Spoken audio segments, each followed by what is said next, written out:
ایک مدرسے پر ہاتھ ڈالنے سے جتنی تکلیف ہوتی ہے نا، اتنی ہم علماء اس سود کی ٹیس محسوس کر لینا اور حکومت سے مطالبہ کریں کہ ہمیں نہیں چاہیے، تو یہ ختم ہو جائے گا۔ اگر اسٹیٹ بینک کے پاس 1 ارب 200 کروڑ روپے سے زائد سونا ہے تو اسٹیٹ بینک جتنے چاہے نوٹ چھاپ سکتا ہے۔ امریکہ کا ڈالر کس بیس پہ چھپتا ہے؟ اسلام نے جو سود کو حرام قرار دیا اس کی ریزنز کیا ہو سکتی تھی اور کیا ہیں، آج کی سوسائٹی میں اس کا ایفیکٹ کیا ہے؟ سود والے بینک تو ڈائریکٹلی سود کو استعمال کر رہے ہیں، اسلامی بینک انڈائریکٹلی سود کو استعمال کر رہے ہیں، اور وہ کہتے ہیں مجبوری ہے، کیا کریں۔ اگر سود حرام ہے، سارے مکاتب فکر اسے حرام سمجھتے ہیں، اس کی ساری شکلوں کو حرام قرار دیتے ہیں، تو آج تک اس کے خاتمے کے لیے باقاعدہ اس طرح سے کوئی جدوجہد یا کوئی اس طرح کی کوئی چیز کیوں سامنے نہیں آ رہی؟ امیر کیا سادہ ہے، بیمار ہوئے جس کے سبب اسی عطار کے لونڈے سے دوا لیتے ہیں۔ السلام علیکم ورحمۃ اللہ وبرکاتہ۔ نہد کے پلیٹ فارم سے میں ڈاکٹر صلاح الدین آپ کا میزبان آپ کی خدمت میں حاضر ہوں، اور حجۃ الوداع کی مناسبت سے ہم آپ کے لیے ایک پروگرام لے کے آئے ہیں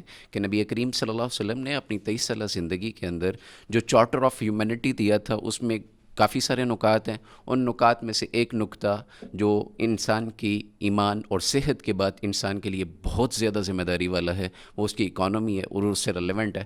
ہم آج اس پہ بات کریں گے، اس سے متعلق اس کی جزیات جو ہیں وہ جانیں گے۔ آج ہمارے ساتھ اسٹوڈیو میں موجود ہیں استاذ العلماء مفتی شیخ یوسف طیبی صاحب حفظہ اللہ تعالی۔ سر، آپ کو اسٹوڈیو میں خوش آمدید کہتے ہیں۔ اور اسی طرح ہمارے ساتھ اسٹیٹ بینک کے چیف مینیجر جناب منیر احمد صاحب موجود ہیں۔ ماشاء اللہ ریسرچ بھی کر رکھی ہے اور بائی چوائس انہوں نے اسلامک اکانومی کو بڑے ڈیپلی دیکھا ہے، اس کا انالیسس کیا ہے۔ سر، آپ کے وقت کا بہت شکریہ، آپ کی خوش آمدید۔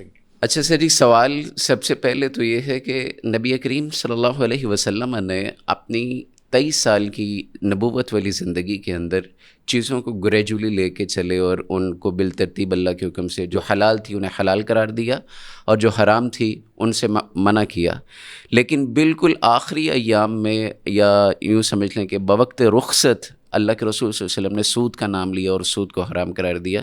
اس کی وجہ اور علت کیا ہے؟ دیکھیں، اللہ تبارک و تعالیٰ کے رسول صلی اللہ علیہ وسلم نے مدینہ کی زندگی میں بھی سود کو ناجائز قرار دیا ہی تھا، بلکہ جتنے پوائنٹ بھی آپ نے حجۃ الوداع کے موقع پر بیان کیے ہیں وہ سارے ہی پہلے گریجولی بیان ہو چکے تھے، تو ان کا ایک فائنل اعلان آپ نے حجۃ الوداع کے موقع پر کیا ہے۔ جیسا کہ خیبر فتح ہوتا ہے 5 ہجری میں، تو وہاں سے بعد میں کھجوریں آتی ہیں، تو اچھی اچھی سب کھجوریں تھیں، تو رسول اللہ صلی اللہ علیہ وسلم پوچھتے ہیں کہ اکل تمر خیبر ہکذا، کیا خیبر میں سب اچھی کھجوریں ہوتی ہیں؟ تو کہا نہیں حضرت، وہ چونکہ آپ کی خدمت میں لانی تھی تو ہم نے نکمی کھجوریں 2-3 کلو دے کر 1 کلو اچھی کھجور خرید دی اور ہم لے کر آ گئے۔ تو فرمایا خبردار، یہ تو سود ہے، آئندہ ایسا نہیں کرنا، یہ تو سود ہے۔ تو یہ کیسے سود ہے؟ یہ اگر اس میں سوال ہوا تو میں انشاءاللہ عرض کروں گا۔ بتا دیجیے ساتھ ہی کہ ایک ہی جنس کی چیز ہے اور یہ اس طرح سے کرنا، جیسے گندم کے بدلے گندم، چاول کے بدلے چاول۔ تو پہلی بات تو یہ کہ آپ نے اپنی مدینہ کی زندگی میں بھی سود کو غلط کہا تھا، اور اس کا فائنل اعلان بلکہ کہا کہ میرے چچا عباس کا سود میں پہلے معاف کرتا ہوں اور باقی لوگوں کا بھی ختم ہے اور آج کے بعد کوئی نہیں لے گا۔ تو یہ فائنل مہر وہاں، بلکہ اس وقت چونکہ ساری دنیا کے علاقے کے لوگ جمع تھے تو یہ اعلان وہاں پہ کیا گیا، ورنہ سود آپ پہلے بھی منع کر چکے تھے۔ دوسری بات یہ کہ یہ 6 چیزیں کیسے سود ہیں، تو جو بنیادی طور پر معیشت اسلامیہ کا مرکزی نقطہ ہے وہ یہ ہے کہ غریب کی فیور کی جائے، اور سود کا وکٹم غریب ہوتا ہے، اور سود کو حرام کرنے سے غریب کی فیور ہوتی ہے۔ مثلاً اگر سیٹھ آپس میں سود کا کام کرتے رہیں تو غریب کو جاب نہیں ملے گی، تو ان کو تو نفع بہت ملے گا۔ سپوز کہ میں 10 کروڑ روپے جیب میں ڈال کر جاتا ہوں، کموڈیٹی مارکیٹ سے میں اجناس خریدتا ہوں، تو ایک دم پورے معاشرے میں ہلچل ہو جائے گی۔ جو اس کے توڑے بناتا ہے، کٹے بناتا ہے، اس کا سٹف بناتا ہے، اس کو بناتا ہے، اس کو بنتا ہے، اس کو چھاپتا ہے، اس کو سیتا ہے، اس کو لے کر آتا ہے، اس کے تھوک والا، اس کے پرچون والا، اور پھر جو بھرتا ہے، اور پھر جو سٹف اس میں ڈالا جا رہا ہے وہ کہاں سے پیدا ہوا، اس کا ہل چلانے والا، اس کا سیڈ والا، یعنی ایک دم حرکت آ جاتی ہے، پورا ایک سائیکل چل پڑتا ہے. تو اس میں غریب کے لیے جاب نکلتی ہے. اس کے مقابلے میں اگر میں 10 کروڑ لے کر ڈالر خریدنے جاتا ہوں، ریال خریدنے جاتا ہوں، تو کتنے غریب استعمال ہوں گے، اس میں کتنوں کو مزدوری ملے گی. تو منی مارکیٹ کو آپ نے سود قرار دیا اس میں نفع لینے کو، تاکہ یہ، کیونکہ اس میں نفع تو ہوتا ہے مگر وہ صرف امیر لوگ ہی فائدہ اٹھاتے ہیں. کہ لا یکون دولتم بین الاغنیاء منکم، ایسا نہ ہو کہ پیسہ صرف گلیوں میں گھومتا رہے اور غریبوں تک نہ پہنچے. تو ایک تو یہ بات ہے جو سونا اور چاندی، یہ 6 چیزیں ہیں، ایک گندم ہے اور ایک نمک ہے، ایک کھجور ہے اور ایک جو ہیں. 4 چیزیں کموڈٹی ہے اور 2 چیزیں نقد ہیں جو سونا اور چاندی ہے. ان 6 چیزوں کو اس میں ہم نفع نہیں کما سکتے، یعنی جتنا دینا ہے اتنا ہی لینا ہے. اتنا ہی لینا ہے اور ہاتھوں ہاتھ لینا ہے، لیٹ بھی نہیں کرنا. تو اس کا یہ فائدہ ہوگا کہ جب آپ کو اس میں نفع ہی نہیں مل رہا تو آپ اس کو مجبوری کے وقت ہی کرو گے، اور ویسے اس کو آپ اپنا ذریعہ معاش نہیں بناؤ گے، کیونکہ نفع لینا جائز ہی نہیں ہے. تو سونے چاندی کے سکے ہی چلتے تھے اس زمانے میں. تو آپ کو چینج چاہیے، تو میں 500 کا نوٹ لے کر گیا، 5000 کا، آپ کے پاس 1000 کے 5 ہیں تو میں لے لوں گا اور ہاتھوں ہاتھ لے لوں گا، اور اس میں کوئی نفع نہیں لے سکتا، اوپر نیچے کچھ نہیں لینا دینا. تو یہ نوٹ تو خیر سود کی بیس پہ چھپتے ہیں، وہ جو میٹل کرنسی تھی اس کی بات کر رہا ہوں میں. ٹھیک ہے. حضرت عمر بن خطاب رضی اللہ تعالیٰ عنہ ایک مجلس میں موجود تھے. تو ایک ساتھی کہتا کسی کے پاس چینج ہے؟ یہ کہتا میرے پاس ہے. تو اس نے کہا یہ لو دینار اور مجھے چینج دو. کہتا میرا غلام گیا ہوا ہے جنگل میں، وہ واپس آتا ہے تو میں آپ کو چینج دے دیتا ہوں. تو حضرت عمر سن رہے تھے رضی اللہ عنہ، کہتے ہو کیا ہو رہا ہے، یہ پیسے واپس کر اس کے، جب تیرا غلام آئے گا اس وقت لینا پیسے، اور اس وقت ہاتھوں ہاتھ اس کو واپس دے دینا. اتنا لیٹ بھی قبول نہیں کیا، صحیح بخاری میں ہے. تو اس میں کیا کہانی ہے، کیوں لیٹ منع کیا، یہ بھی مطلب پورا ایک لیکچر ہے، اگر آپ چاہیں گے تو. نہیں، اس میں صرف ایک سوال آپ سے کر کے، ایک منٹ، جو 4 چیزیں کمیونٹی کی ہیں ان میں جو حکمت نظر آتی ہے واللہ اعلم، وہ یہ کہ جو چیزیں اس معاشرے میں بہت ہی مطلب کیش سمجھی جاتی تھی نا، جو ہر بندے کی ضرورت ہے، کیش سمجھی جاتی تھی، ان کو ڈائریکٹ خرید و فروخت سے منع کر دیا. تو لا محالہ پھر آپ کیا کریں گے، پھر آپ وایا کر کے خرید و فروخت کریں گے نا. پھر آپ مثلا میرے پاس کھجور ہے اور آپ کے پاس بھی ہے، میرے پاس ہے اجوا جو سب سے مہنگی ہے، آپ کے پاس ہے ایرانی یا عراقی. تو آپ کی 5 کلو مجھے پسند ہے اور میری 1 کلو اس کے بدلے میں آپ کو پسند ہے، مگر رب کو نہیں پسند. میں ڈائریکٹ ڈیل نہیں کر سکتا، اللہ نے منع کیا کھجور بدلے کھجور کے، برابر برابر ہاتھوں ہاتھ. تو برابر نہیں ہے تو منع ہے. تو میں مجبور ہوں گا، میں ان کے ساتھ گندم کے ساتھ سودا کروں گا. تو آپ کو گندم پسند ہے تو پھر آپ کو گندم کے ساتھ وہ کروں گا. تو ایک کی بجائے 2 سودے ہو گئے، اور ہو سکتا ہے کہ آپ کو گندم بھی نہیں چاہیے تو پھر میں اس گندم کے ساتھ کوئی اور کسی چیز کا سودا کروں گا تو پھر آپ کے ساتھ کروں گا. تو 3 ہو گئے. پرانی بات ہے کہ کراچی میں ایک دن کی ہڑتال سے 18 ارب کا نقصان ہوتا ہے.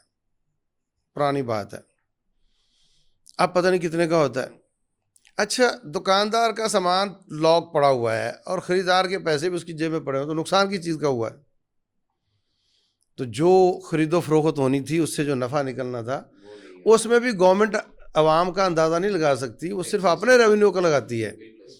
ہاں، تو جو عوام کا نقصان کتنا ہوا وہ تو اللہ جانے کتنا ہوا.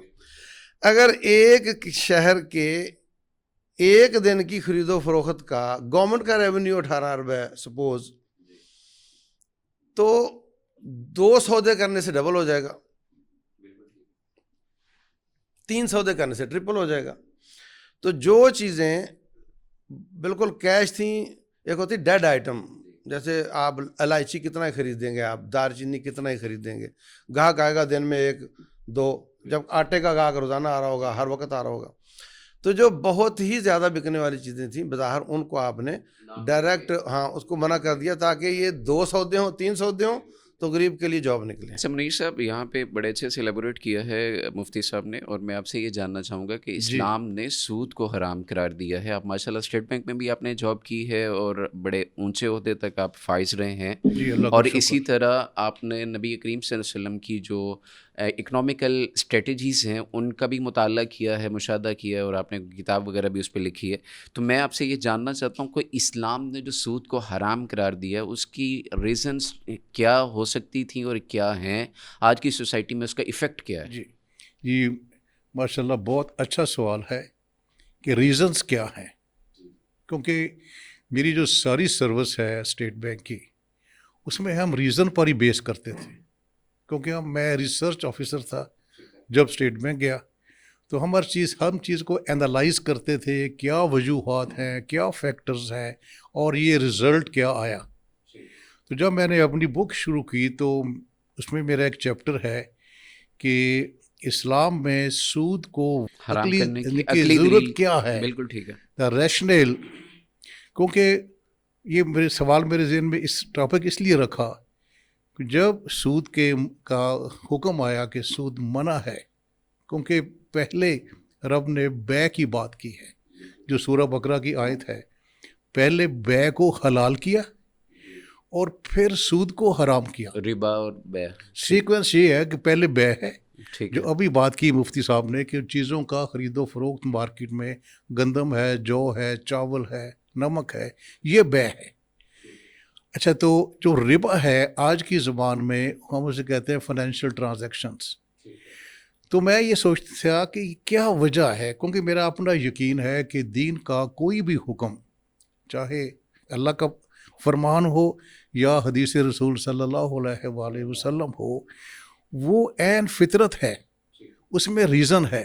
اور پھر ایک سوال بھی اٹھا تھا, کیونکہ اب جب میں اکنامکس کی بات کرتا ہوں تو یہ میں جانتا تھا کہ جو سرمایہ ہے اس کے دو استعمال ہیں. اب میرے پاس 10 لاکھ روپیہ ہے, میری مرضی ہے میں ایک دکان کھول لوں, یہ بے کا کاروبار ہے.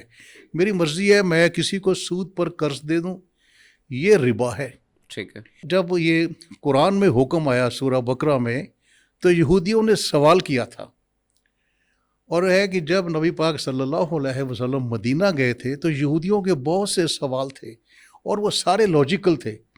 وہ یہ تھا کہ یہ جو سرمایہ کی 2 قسمیں ہیں کہ آپ کی مرضی ہے آپ بے کر لیں, آپ کی مرضی ہے آپ ربا کر لیں. کیونکہ مدینہ میں یہودیوں کے پاس بے کا بزنس بھی تھا اور ربا کا بزنس بھی تھا. تو پھر اس کی وضاحت اللہ نے خود فرما دی کہ بے میں فلاح ہے اور ربا میں ہلاکت ہے. صحیح ہے. اچھا, میں اب ریزنس بتا دیجیے. جی میں وہی آ رہا ہوں. جی اب چونکہ میں اب اس پر میری یہی ریسرچ ہے کہ قرآن نے تو کہہ دیا کہ بے میں فلاح ہے, ربا میں ہلاکت ہے, لیکن ربا کا تو کاروبار پوری دنیا میں چل رہا ہے. 2008 میں جو کرائسس آیا اس نے ثابت کر دیا کہ جو 7ویں صدی میں قرآن کا حکم تھا کہ ربا میں ہلاکت ہے, وہ ثابت ہو گیا. کیونکہ مغرب کے جو ترقی یافتہ معاشرے ہیں وہاں سود کو مکمل آزادی تھی. اب آپ نے وجوہات کی بات پوچھی ہے, جو میں نے وجوہات لسٹ کی ہے, جو ربا کا کاروبار ہے اس میں ایک شتر بے مہاری ہے. مفتی صاحب نے کہا تھا کہ آپ کرنسیز کا ایکسچینج تبادلہ کریں, ڈالر کے بدلے پاؤنڈ خرید لیں, اس میں غریب آدمی کا کیا واسطہ ہے. تو آخر کار جو ربا کا بزنس ہے وہ سارے باقی بزنس کو اپنی طرف کھینچ لیتا ہے. ٹھیک ہے, کھینچ لیتا ہے. اور دوسری ایک اور بات, ربا کے بزنس میں جو لفظ میں نے استعمال کیا آدم خوری ہے. یہ دوسرے بزنس کو کھا جاتا ہے اور الٹیمیٹلی یہ پھر پولیٹکس کو بھی کنٹرول کرتا ہے. اب یہ باتیں جو میں اب کر رہا ہوں یہ باتیں مغرب میں ہو رہی ہیں کہ اب وہ کہتے ہیں کہ جو مغرب کا سیاسی نظام ہے وہ معاشی نظام کے انڈر ہے. کیونکہ معاشی نظام کیا ہے, وہ سود پر ہے. بالکل ٹھیک ہے. تو سود کا جو الٹیمیٹلی جو سارے معاشرے کا استحصال ہے وہ سود کی شکل میں ہوتا ہے. اور پھر سود ہے تو اکنامک ان نیچر, لیکن الٹیمیٹلی یہ پولیٹکس کو بھی کنٹرول کر لیتا ہے. آپ جہاں بھی دیکھیں گے کہ جو سود والے لوگ ہیں, جو سرمایہ دار لوگ ہیں, وہ پولیٹکس کو بھی کنٹرول کرتے ہیں. تو یہ وجوہات ہیں جن کی بنا پر جو میں سمجھتا ہوں کہ دین نے سود کو حرام قرار دیا ہے. کہ حرام کیا اور کہا کہ اس میں ہلاکت ہے۔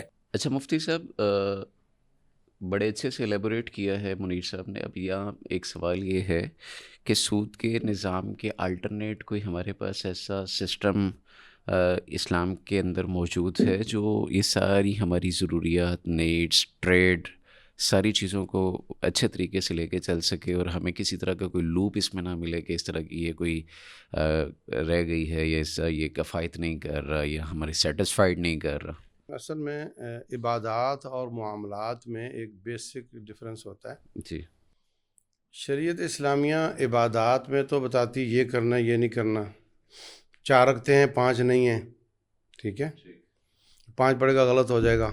معاملات میں اسلام جو پیچھے سے چلتا آ رہا تھا نا اسی کو کنٹینیو کیا ہے، صرف اس میں جو غلط بات تھی اس کو ختم کیا ہے، قباحتیں ختم کی۔ ٹھیک، جیسے نکاح طلاق تھا، اب تمام صحابہ کرام جو مسلمان ہوئے ان کی شادیاں تو کسی کافر نے کی ہوں گی نا، نکاح کسی کافر نے پڑھایا ہوگا، اسلام تو تھا ہی نہیں۔ تو آپ نے یہ نہیں کہا کہ تم مسلمان ہوئے ہو تو اب تمہارا نکاح دوبارہ ہوگا، بالکل نہیں۔ جو غلط نکاح تھے 3-4 قسمیں تھیں ان کو ختم کیا کر دیں۔ اور یہ جاری رکھا۔ اسی طرح بیوع ہے، خرید و فروخت ہے، اس میں جو غلط چل رہا تھا اس کو ختم کیا، جیسے دھوکہ دہی کا کام ہے، ملاوٹ کا کام ہے، یا سود کا مسئلہ ہے، اس کو غلط کر دیا، باقی جو چل رہا تھا اس کو چلنے دیا۔ حتیٰ کہ مجھے حیرت ہوتی ہے کہ ہر بادشاہ چاہتا ہے کہ میرا سکہ چلے، تو نبی صلی اللہ علیہ وسلم حکمران بنے ہیں اور آپ نے اپنا سکہ نہیں جاری کیا، منٹ نہیں کروایا، ٹھیک ہے جو چل رہا ہے، قباحتیں ختم کی ہیں، نیگیٹیوٹی ساری۔ اچھا یہاں بھی بہت لوگ چیخ کر یہ سوال کرتے ہیں، جی تم علماء نے کوئی آلٹرنیٹ نہیں دیا اور یہ وہ۔ بھئی آلٹرنیٹ تو یہ خود بنا ہے، اصل تو وہ ہے جو اسلام تھا اور وہ صدیوں چلتا رہا، کامیاب چلتا رہا، وہی اصل ہے۔ آلٹرنیٹ تو یہ بنائے گا بعد میں، اس کی قباحتیں دور کرو تو وہ اصل اسلام نکل آتا ہے نیچے سے، بات ختم اس میں۔ بالکل صحیح ہے۔ اچھا سر جی، یہاں منیر صاحب آپ سے یہ جاننا ہے کہ بظاہر ایک چیز ہمیں لگتی ہے نوجوان طبقے کو کہ اگر ہم بینک سے گاڑی لیتے ہیں، ہم بینک سے بائک لیتے ہیں، ہم اپنی ضروریات کی چیزیں انسٹالمنٹ پہ لیتے ہیں بینک سے، تو بظاہر اس میں تو ایک بڑھوتری ہے کہ میں نے ایک وہ دینا ہے، اور جب کہ اللہ سبحانہ و تعالیٰ کا اپنا فرمان ہے۔ اب یہاں پہ یہ جاننا ہے کہ کیا اس کو کسی بھی انداز میں لیبوریٹ کیا جا سکتا ہے یا سمجھایا جا سکتا ہے کہ بھائی کیونکہ آپ تو بینکنگ سسٹم کا حصہ رہے ہیں نا، تو یہ سوال اس لیے میں نے مناسب سمجھا کہ آپ سے کروں کہ کیا قباحتیں ہیں جن کی بنیاد پہ ہم یہ کہہ سکتے ہیں کہ نہیں بھائی یہاں سے اوائڈ کرو، چونکہ جب مفتیوں کے فتوے بھی موجود ہیں اسلامک بینکنگ کے حوالے سے، تو آپ اس کو کس نظر سے دیکھتے ہیں؟ جی میں اس میں تھوڑی سی پہلے جو مفتی صاحب نے بات کی نا کہ معاملات تو چل رہے تھے اور آپ نے سود کو منع کر دیا اور چیزیں منع کر دی، تو اس میں جو میری اپنی ریسرچ ہے نا، میرے پاس ایک سوال تھا کہ کیا اسلام کا کوئی معاشی نظام ہے، اور اگر ہے تو وہ کہاں ہے؟ یہ کیسے ہو سکتا ہے کہ اکنامکس جو ہے وہ اتنا اہم پہلو ہے زندگی کا، اگر آپ کی اکنامکس ٹھیک نہیں ہے تو آپ کی زندگی ٹھیک نہیں ہے۔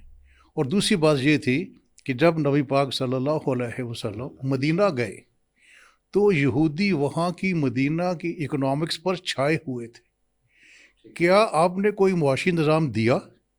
یہ میرا سوال تھا، اور اللہ کا شکر ہے، اللہ کا لاکھ لاکھ شکر ہے، میری بک اسی پر ہے۔ ٹھیک ہے، 7ویں صدی میں حضرت محمد صلی اللہ علیہ وسلم نے ریاست مدینہ میں ایک معاشی نظام بھی نافذ کیا تھا، اور وہ ایک مکمل معاشی نظام تھا۔ آپ دیکھیں نا، معاشی نظام کے جو آج کی اکنامکس ہے 21ویں صدی کی، اس میں معاشی نظام کے 3 حصے ہیں۔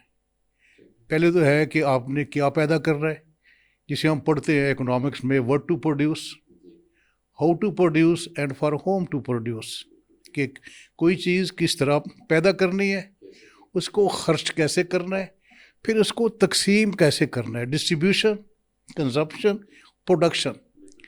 میں حیران ہوا چونکہ میں نے سارا کام اسٹیٹ بینک میں کیا، ریسرچ ڈپارٹمنٹ اکنامکس میں، وہ ایک مکمل معاشی نظام تھا۔ نبی پاک صلی اللہ علیہ وسلم نے مدینہ میں ایک مارکیٹ بنائی اور وہاں وہ نظام نافذ کیا، اور جو بڑی خوبصورت بات ہے، آپ نے سارے ٹیکس ختم کر دیے اور 2 ٹیکس عشر اور زکوٰۃ جو اسلام کے ٹیکس ہیں.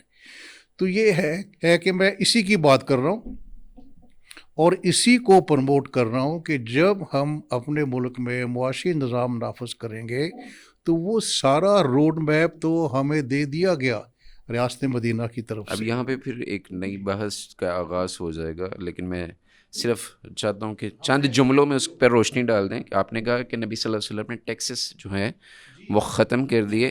ہمارے ہاں تو یہ کانسیپٹ پراپر دیا جا رہا ہے، باقاعدہ میڈیا کیمپینز کے ذریعے دیا جا رہا ہے کہ اگر آپ ٹیکس پے نہیں کرتے ہیں یا آپ ٹیکس پیئرز نہیں ہیں، آپ فائلر نہیں ہیں، تو پاکستان کیسے چلے گا، آپ پاکستان کی ڈسٹرکشن کے ذمہ دار ہیں.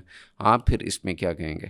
مسند احمد کی میں حدیث درج ہے کہ صاحب مکس، عربی میں ٹیکس کو مکس کہتے ہیں، ٹیکس لگانے والا جنت میں نہیں جائے گا.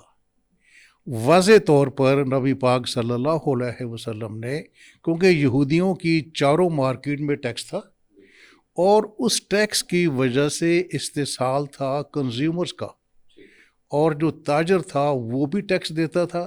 سو مچ سو جو لوگ اپنی چیزیں بیچنے کے لیے مدینہ کی مارکیٹس میں آتے تھے وہ بھی ٹیکس دیتے تھے. انقلابی قدم تھا. جب میں نے یہ بات کی نا تو بہت سے سوال اٹھے کہ مدیر صاحب آپ یہ کیا بات کرتے ہیں، آپ اسٹیٹ بینک کے چیف مینیجر ہیں اور آپ کو 2 ٹیکسوں سے کیسے نظام چلے گا. اس پر پھر میرا آرٹیکل بھی چھپا ہے کہ میں نے سارا اینالائز کیا. میں ایک بات کروں گا، سرمایہ داری کا جو نظام ٹیکس ہے اس میں دولت پر کوئی ٹیکس نہیں ہے، اور دوسرا اس میں خرید و فروخت پر ٹیکس ہے. آپ دیکھیں نا، آپ نے کھیت سے گندم اگائی، آپ کو ایک آمدنی ہوئی، اس پر تو ٹیکس کا جواز ہے. اب آپ نے ایک مارکیٹ سے چیز خریدی، آپ کی تو آمدنی کم ہوئی. جو ٹیکس کا اصول ہے کہ جب آمدنی ہوگی تو اس آمدنی میں کچھ حصہ حکومت کو دینا پڑے گا ٹیکس کی شکل میں. یہ رواج چلا آ رہا تھا 6 صدی میں. ایران کی حکومت، روم کی حکومت، مکہ میں، مدینہ میں، کیونکہ ساری اکنامکس عرب میں موسٹلی یہودیوں کے پاس تھی، تو آپ نے وہ ختم کیا. تو میں نے اس کو ایسٹیمیٹ کیا، کیلکولیٹ کیا، اور اب میں حیران ہوں، آپ سن کے یہ حیران ہوں گے کہ صرف سونے پر میں نے جو زکوٰۃ کیلکولیٹ کی ہے وہ 1000 ارب روپیہ بنتی ہے.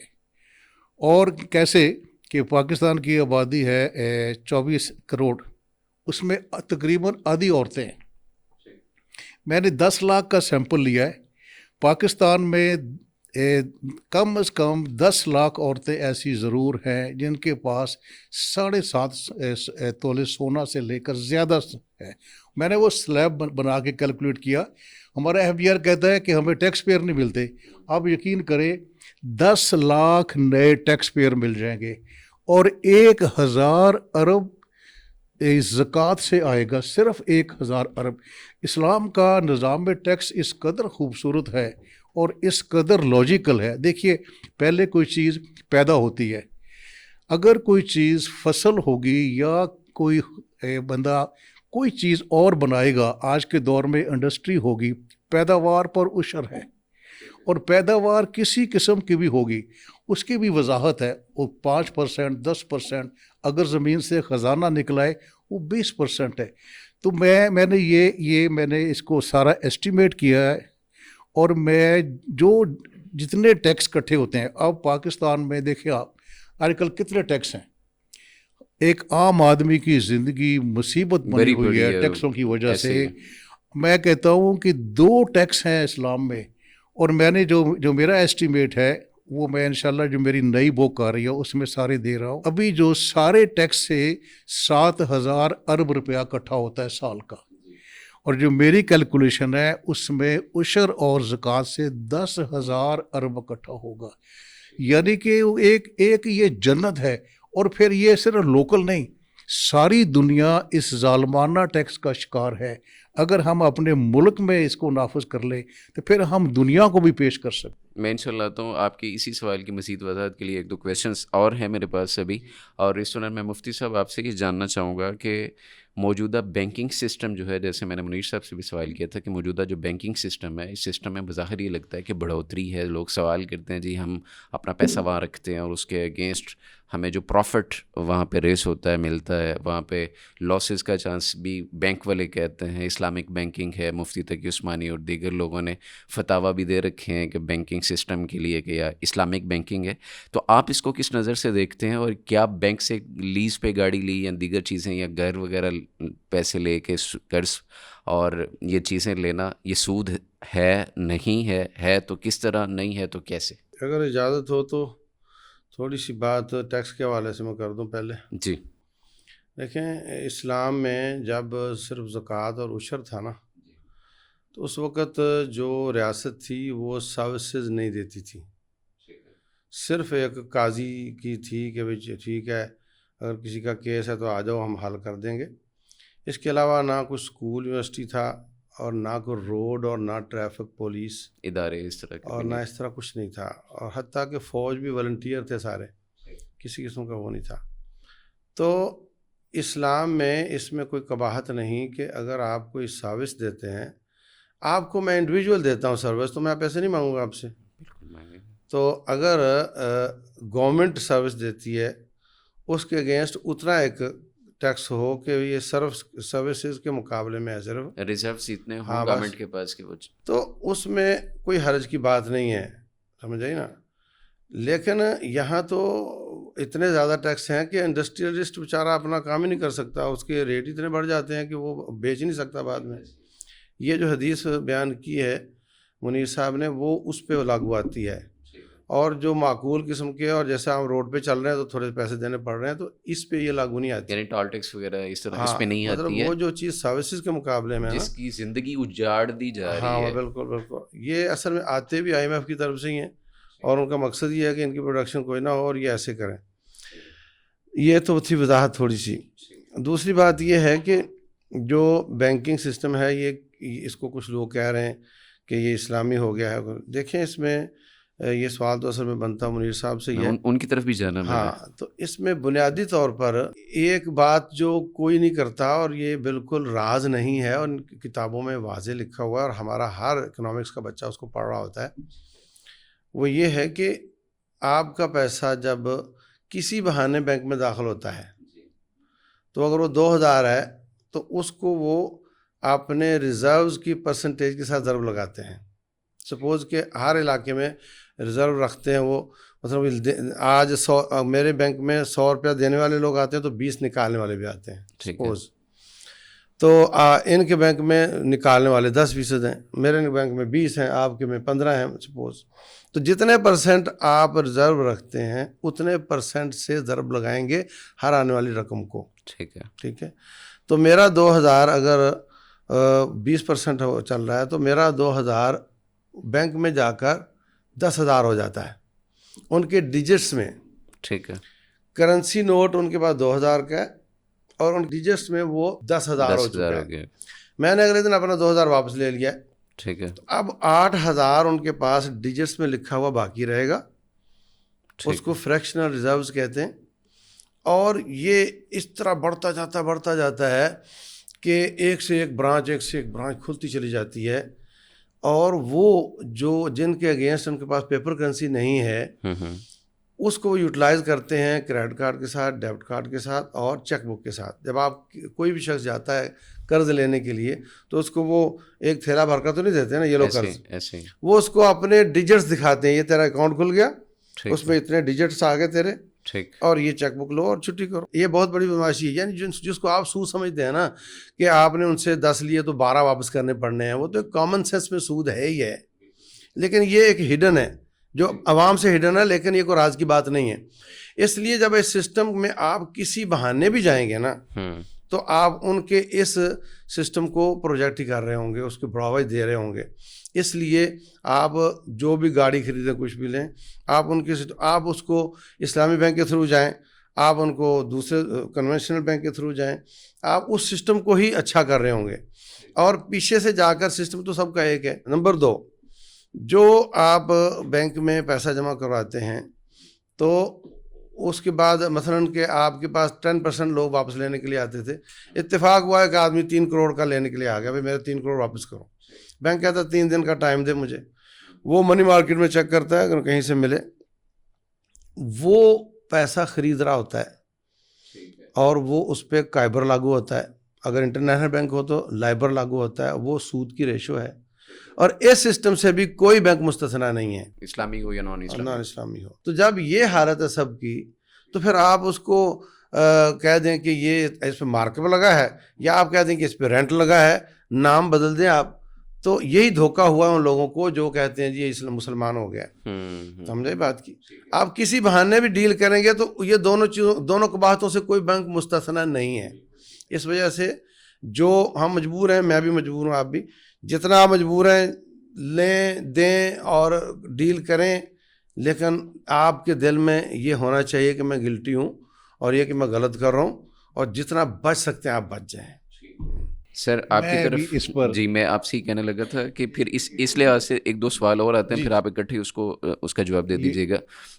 اگر کوئی 50-100 بندے کھاتے دار ایک برانچ کے وہاں چلے جاتے ہیں، اپنا کیش وڈرا کرتے ہیں، تو بینک تو دیوالیہ، یہ جو نا مفتی صاحب کی جو بات ہے نا، جو آپ کا سوال بھی تھا، یہ بڑا بنیادی سوال ہے، اکثر لوگ یہی سوال پوچھتے ہیں کہ فرق کیا ہے، بچنا بھی چاہتے ہیں نا، اور بچنا بھی چاہتے ہیں، بچ سکتے نہیں، کیونکہ سود سکہ رائج الوقت ہے پاکستان میں، دنیا میں۔ اصل جو چیز ہے، دیکھیے نالج، ہم جو علمی جب بات کرتے ہیں، 2 چیزوں کی بحث ہے، کیا بے ہونی چاہیے یا ربا ہونا چاہیے۔ فیصلہ آ گیا، بے میں فلاح ہے، ربا میں ہلاکت ہے۔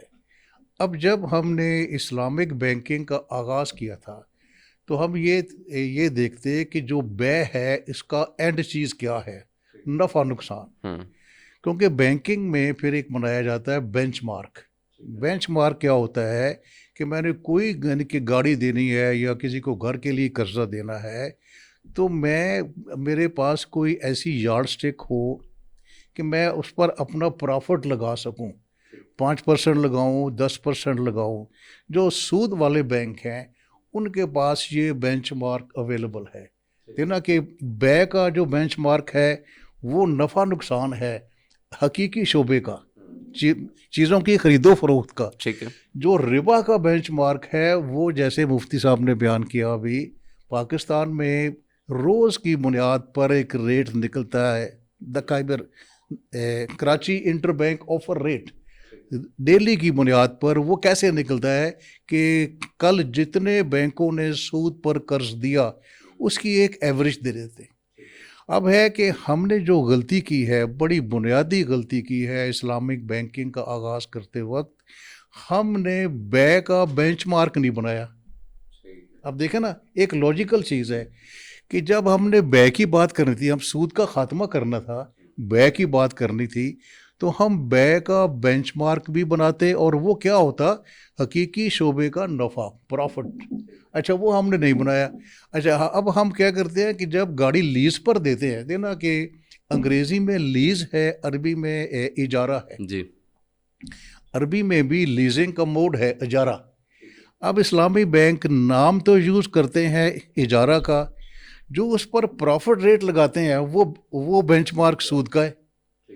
میں تو یہ کہتا ہوں آپ سے مفتی صاحب کہ اگر ہم انٹرنیشنل ڈیبیٹ کریں گے، ہم انہیں اپنا اسلامک بینکنگ ماڈل پیش کریں گے، پہلی ہی بحث میں یہ ناک آؤٹ ہو جائے گا، اس لیے کہ اگر سود والے بینک تو ڈائریکٹلی سود کو استعمال کر رہے ہیں، اسلامی بینک انڈائریکٹلی سود کو استعمال کر رہے ہیں، اور وہ کہتے ہیں مجبوری ہے، کیا کرے۔ تو پھر اس سینس میں مفتیوں نے فتوے کیوں دے رکھے ہیں بس اگر یہ کلیئرٹی بھی نہیں ہے؟ جو اسلام میں ہے نا ہیلا، ہم کے ہیلا کی اجازت ہے، ہیلے کی۔ مفتی صاحب ہے اجازت ہیلے کی؟ ہیلے کی 2 قسمیں ہیں، ان کی ویسے بات مکمل کرنے کتنی، یعنی کہ یہ لاجیکل بات ہے کہ جب ہم نے سود کا خاتمہ کرنا ہے تو ہم نے سود کا بینچ مارک بھی ختم کرنا ہے، اور اس کے متبادل اس کے ریلیونٹ جتنی چیزیں ہیں وہ ساری اڑانی ہے، اور پھر الٹرنیٹ پہلے لے کے تو آنا۔ کیونکہ میں نے تو کام کیا ہے اسٹیٹ بینک کے ریسرچ ڈپارٹمنٹ میں، یہاں یہ ڈسکشنز ہم نے کی ہیں ساری کہ 2 کام کرنے ہیں۔ ایک کام تو یہ کرنا ہے کہ سود کا خاتمہ کرنا ہے، سود کا بینچ مارک ختم کرنا ہے، اور جب اسلامی بینکنگ کا آغاز کرنا تو بے کا بینچ مارک اس پر ہم نے 20 سال ہو گئے کوئی کام ہی نہیں کیا. تو میں نے کہا نا کہ پہلی بحث میں پہلے راؤنڈ میں وہ یہی کہیں گے کہ آپ بھی وہی کام کر رہے ہیں, آپ انڈائریکٹلی کر رہے ہیں, ہم ڈائریکٹلی کر رہے ہیں. ٹھیک ہو گیا. ہیلے کی دو قسمیں ہوتی ہیں, ایک ہوتی ہیں جائز کو پاسبل کرنے کے لیے ہیلا, اور ایک ہوتا ہے ناجائز کو پاسبل کرنے کا ہیلا. تو جو ظاہر سی بات ہے دونوں کے مقصد الگ ہیں, جائز والا جائز ہے, ناجائز والا ناجائز ہے. تو یہاں پہ علماء کو ٹھوکر لگی جنہوں نے فتویٰ دیا. بالکل لگی, انہوں نے ناجائز کو جائز کرنے والا ہیلا کیا, اور یہ بالکل جائز نہیں ہے. نبی صلی اللہ علیہ وسلم نے اس کی شدت کے ساتھ وہ کی ہے. تو پھر اس لحاظ سے مفتی صاحب یوسف علیہ السلام بھائی کے کٹورا رکھ کر اپنے بھائی کا اس پاس رکھنا جائز تھا, تو اس جائز کو ممکن بنایا ہے. یہ ایک ریزن جنریٹ کیا. ہاں بالکل ٹھیک ہے. بلکہ اس میں بھی تفسیر یہ ہے کہ وہ اللہ کی طرف سے ہو گیا تھا, انہوں نے تو ایک تعاون کے لیے رکھا تھا وہ, تو وہ بعد میں وہ بن گیا کیس, ریزن بن گیا. ٹھیک ہے. لیکن یہ جو ہیلے سازی ہے اس طرح کی, تو نبی صلی اللہ علیہ وسلم نے فرمایا کہ اللہ تعالیٰ یہودیوں پہ لعنت کرے, اللہ نے ان پر مردار حرام کیا تھا, انہوں نے چربی بیچ کے پیسے کھا لیے, تو وہ اللہ ان پہ لعنت کرے. تو اس کی تو 10 دلیلیں امام بخاری رحمۃ اللہ علیہ نے اس پر کتاب الحیل لکھ کر اس کا رد کیا. تو حرام کو حلال کرنے والا جو ہیلا ہے یہ تو بہت شدید, یہ تو دھوکہ دینے والی بات ہے. بالکل ٹھیک ہو گیا. اچھا منیر صاحب, یہاں پہ پھر ایک اور سوال آتا ہے کہ ہمارے یہاں پہ تو ایک بینکنگ سسٹم ہے, اور پھر جیسے مفتی صاحب نے بھی کہا کہ ایک ڈیجٹس ہیں اور ان کا ہی ہیر پھیر ہے ساری برانچز میں, اور اس طرح سے.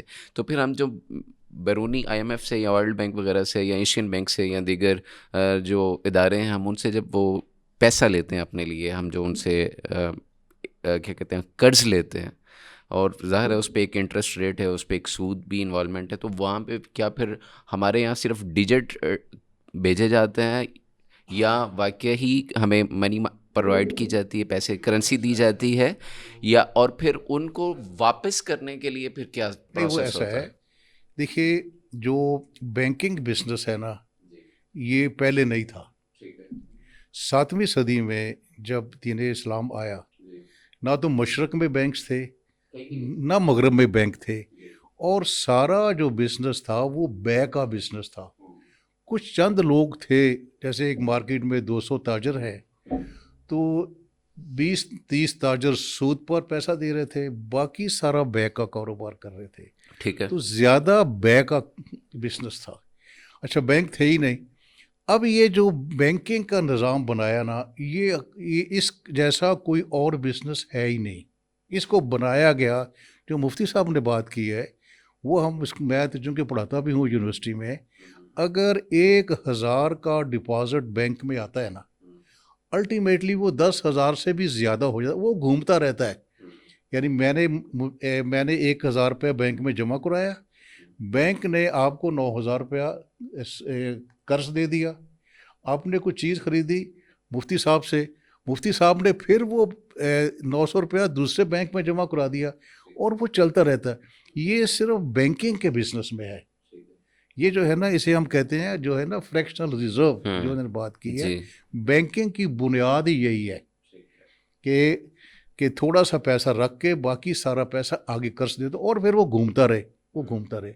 جب ہم IMF سے لیتے, اچھا دوسرے بزنس میں جیسے کہ کوئی یعنی کہ گاڑیوں کا بزنس ہے اور گندم کا بزنس, اس میں یہ نہیں ہے, کیونکہ اس میں جو ریئل ٹریڈ ہے اس میں نہیں آتا. ریئل, یہ صرف فائنینشیل سیکٹر میں ہے, ریئل ٹریڈ میں نہیں ہے. جو آپ کا سوال ہے, جب ہم IMF سے لون لیتے ہیں وہ ریئل ہوتا ہے, کیونکہ سسٹم یہ ہے کہ نیو یارک میں IMF ہے, اور نیو یارک میں ہے نیشنل بینک, نیو یارک کی برانچ ہے, وہ پیسے وہاں جمع ہو جاتے ہیں ڈالرز میں, اور نیو یارک ٹرانسفر کر دیتا ہے اسٹیٹ بینک کے اکاؤنٹ میں. جب ہم نے پیمنٹ کرنی ہوتی ہے وہ بھی ریئل ہے, وہ بھی یہی کرتے ہیں کہ نیو یارک نیشنل بینک کے تھرو IMF کو چلے جاتی ہے. نہیں, ایک منٹ یہاں پہ جی, وہ جو فزیکل نوٹس ہیں کاغذ کے, وہ وہاں کی برانچ میں رہتے ہیں یا اسلام آباد آ جاتے ہیں؟ وہ ایسا ہے کہ دیکھیے یہ جو ہے نا یہ ٹیکنیکل باتیں ہیں, جو اسٹیٹ بینک کے ریزروز ہیں وہ اسٹیٹ بینک میں نہیں پڑے, وہ اپنے باہر انویسٹ کیے ہوئے. کیونکہ اگر اسٹیٹ بینک اپنے ریزرو اپنے پاس رکھتا ہے, الٹیمیٹ صرف وہ ڈیجٹ ہی اس پر ہوتا ہے. وہ سارا کھیل وہی ہے کہ جو اسٹیٹ بینک کے فارن کرنسی ریزروز ہیں وہ اسٹیٹ بینک کے ہیڈ آفس میں نہیں پڑے. یہ بچوں کا خیال ہے بھائی, بچوں میں کا. سمجھ گیا ہوں. ایک منٹ سر تھوڑا ہنس بھی لو یار. بچپن میں جب چھوٹے چھوٹے ہوتے تھے نا تو ہاں مٹھی بند کر کے مجھے آم دے دو, کیلا دے دو, جی, تو وہ دوسرا لے کر مٹھی بند کر کے یہ لو کیلا, تو ہم منہ میں ڈال کر زبان یہاں سے نکالتے کہ مطلب کیلا کھا رہا ہوں میں, پچھڑ سے بچے ایسے پکڑ کے کھا لیا. تو یہ وہی کھیل ہے.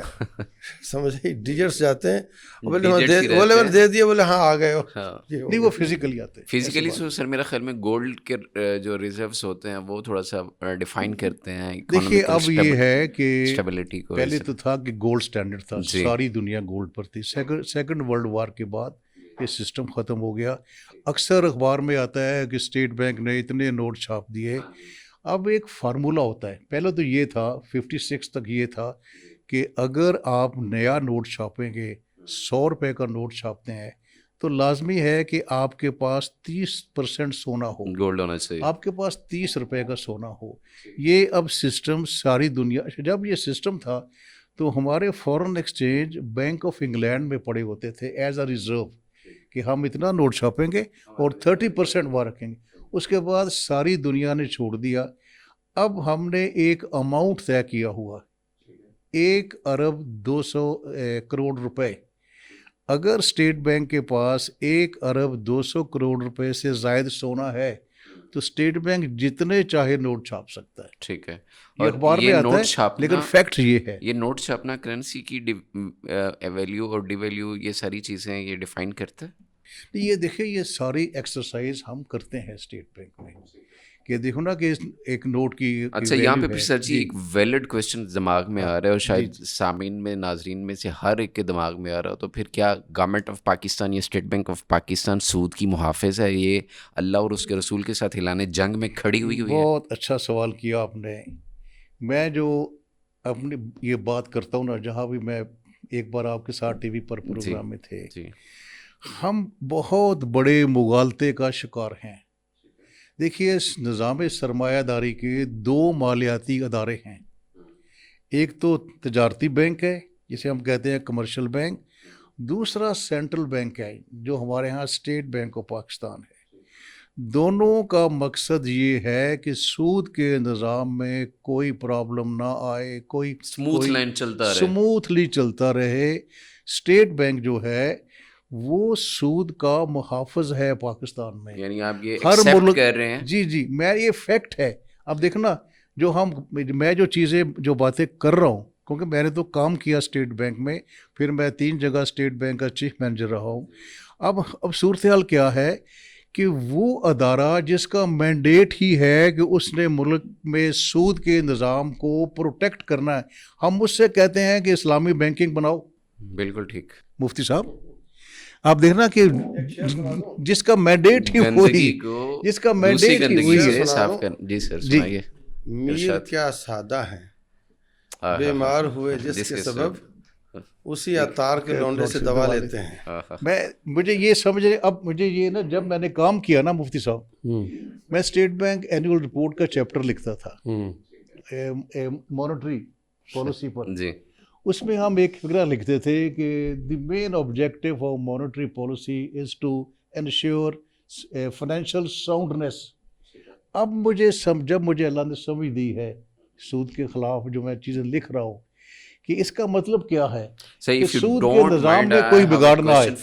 if you don't mind, تو میں تھوڑی سی لبرٹی لے کے سوال کرنے لگا ہوں. میں تو چاہتا ہوں کہ آپ نا کچھ سوال دیکھیے, یہ آؤٹ آف سلیبس ہے سود کی. جو میں ایک اور عرض کروں گا مفتی صاحب آپ سے بھی, یہ سود کی جب ہم بحث کرتے ہیں نا تو ہم انہی چیزوں پر رکے رہتے ہیں.